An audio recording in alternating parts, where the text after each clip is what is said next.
20 ലക്ഷം രൂപ വീതം ചിലവഴിച്ചാണ് അടിമാലി സ്വദേശിയും വ്യാപാരിയുമായ KN പ്രസാദും കുടുംബാംഗങ്ങളും 3 നിർധന കുടുംബങ്ങൾക്കായി വീട് നിർമ്മിച്ച് നൽകുന്നത്. സ്ഥലം കണ്ടെത്തി വീടൊരുക്കി നൽകുകയാണ് ചെയ്യുന്നത്.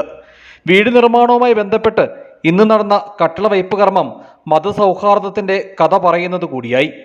3 ഭവനങ്ങൾ ഇവിടെ നിർമ്മാണ പ്രവർത്തനങ്ങൾ തുടക്കം കുറിക്കുക. കട്ടളവയ്പാണ് ശ്രീ KN പ്രസാദ് അടിമാലിലെ പ്രമുഖനായിട്ടുള്ള എല്ലാവർക്കും സുപരിചിതനാണ്.